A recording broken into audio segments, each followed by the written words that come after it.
guys, Diamond Guinea here, and today I'm going to be telling you how to bake fruit scones, or scones, but it's scones, and we all know that. So what you're going to need for this is 255 grams of self-raising flour, 50 grams of butter, 25 grams of caster sugar, 25 grams of dried fruit, but I just say get a handful. You can use any dried fruit, but if you don't have dried fruit, because who has dried fruit, you can use raisins, which is kind of dried fruit, isn't it?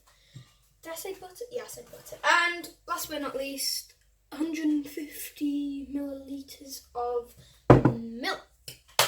Alright, so the first thing we're going to do is we're going to get a lovely big mixing bowl. We're going to get our sieve as well, and we're going to just sieve all this flour so that you get rid of all the big bits, and so you get rid of the big bits and it's just lovely and powdery. Now you've sieved all of your flour. Look how lovely that. Oh, that was satisfying. I need to play that in slow-mo.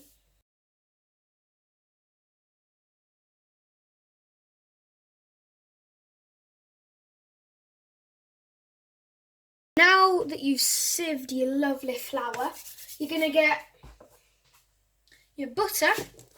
You just want to cut it up into smaller pieces so that it's easier just to chuck in. It doesn't need to be too small, it's fine, don't worry. So there you go, it doesn't need to be too small.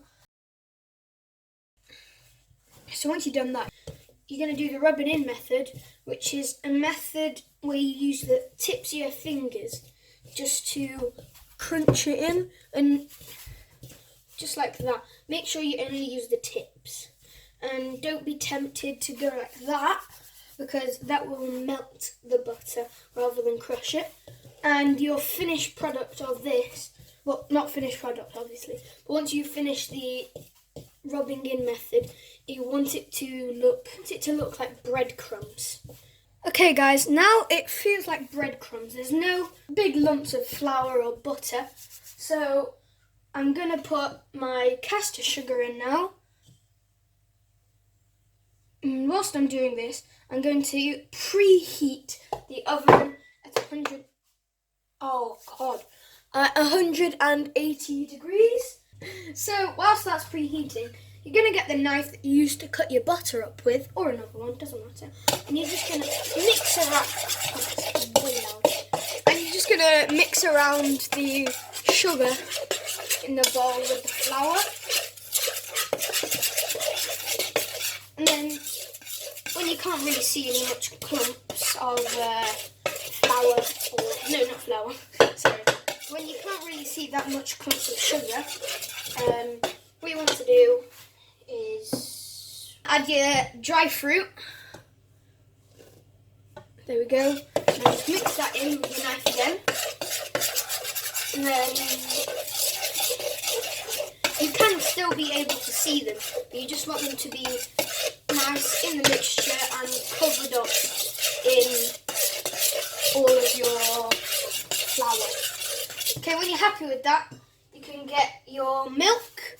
Either, if you want to, you can pour in half of it, or you can do it by tablespoons. I'm just going to pour in half of it. There we go. And then mix that around till it's feeling quite nice and chunky. Less smooth than it was before.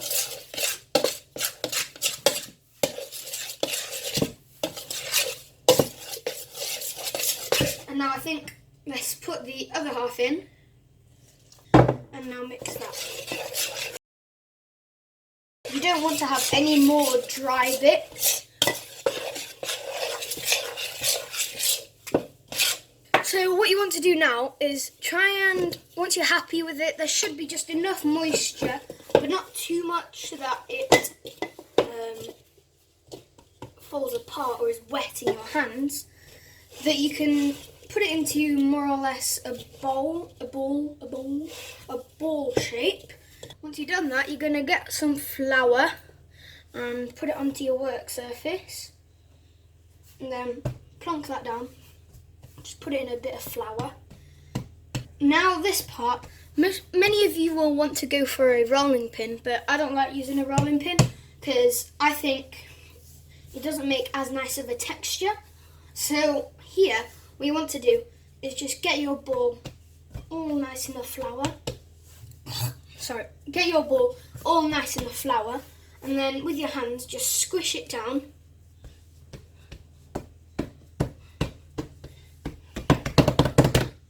And you want it to be about size of your thumb width. Yeah, a thumb width. Just along here, maybe just a little bit less. And then you can use a biscuit cutter, but if you don't have a biscuit cutter, you can just use a cup. So now, oh, there's a lone raisin. You know what you have to do with these lone raisins? So here's the thing, you have to eat them. Lovely. So you can cut out how many you want and put them on the side. And now once you cut them all to shape, you can get these ones from the side. That you, like if you haven't got perfect, which you probably won't. And then you can make some more. So right now I have 7, 8. You know what that's? 9.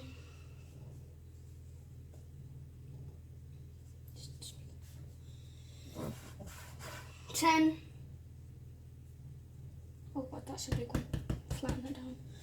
And a little bit smaller, this last one. Maybe not even. Nope, normal size. So there we go. We've got 11 scones. Or scones. Scones, by the way. Ready to go. Now what you want to do is get your brush, put it in a bit of milk, and then just go over them so it gets a nice gold finish. You don't have to use this. You can use a whisked egg if you want, but you don't have to. You can also use milk.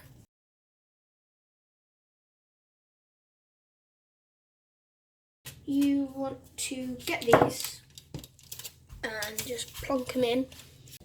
Alright, there we are. Our scones are in the oven, cooking away, and we're going to leave them there for about 15 minutes, and then we're going to come back and check. Alright guys, so they've been in the oven for 15 minutes. I'm just going to take them out and have a look. Oh, I'm just going to set off the fire alarm now. So they are looking pretty good. Alright guys, so here they are. They're looking amazing, super golden, even better than the last batch I made.